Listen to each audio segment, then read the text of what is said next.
this was what all my training had been for. This was what it was all about. Now, was I going to be able to go over the top and have a German in my rifle sights, a German who might have family and friends, children, mother and father, and pull the trigger? Was I going to be able to stick this bayonet into a German soldier who might be no older than me? I had no idea. And then at 5:30 a.m, the shells stopped. And the gas shells came over and exploded in no man's land. And soon, the shell holes in no man's land, in the very early dawn light, started filling with this white mist. And it was stretching as far as the eye could see. And gradually this mist grew into a bank of gas about 50 feet high. It looked like forever, like a ghostly fog bank out of which pirate ships might sail, just like they did in my children's books at home on my shelves. And then at 6:30 in the morning, the whistles started, up and down the line. The signal for us to go over, and men started climbing the ladders and marching over the top and disappearing into this white cloud.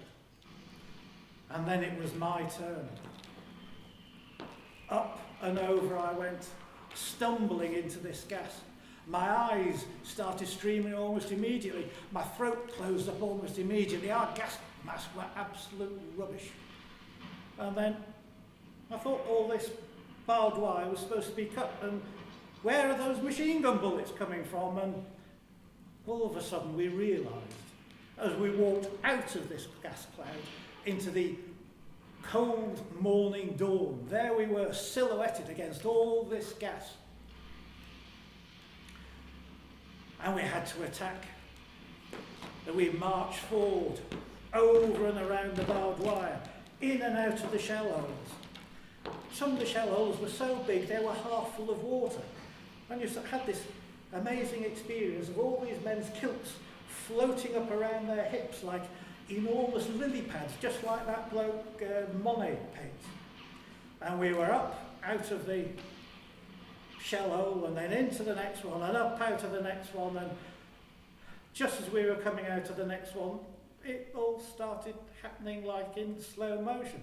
James just stopped and he sort of peeled open, and he'd been hit by shrapnel and he was dead.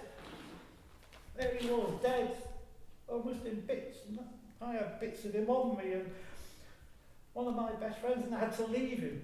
I had to carry on. And then my training kicked in. I had a machine gunner in my sights, and I pulled the trigger and he fell back into the trench, and then I was in the trench and I used my bayonet on his mate before he could turn that machine gun on us. And then it was hand-to-hand fighting all the way into Lewes itself, and then in Lewes it was more hand-to-hand fighting through all the bits of the buildings and in and out of all the basements. And we found some Germans sheltering in one of the basements behind a closed door, and there weren't enough of us to look after prisoners of war. And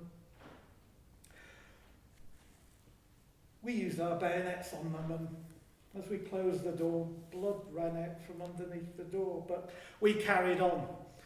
And by the middle of the day, we'd won the battle. We had won my first battle, and I'd won it, even though we didn't have James in him. And there we were, the rest of our platoon sheltering in a ruined warehouse, taking on some water and some biscuits.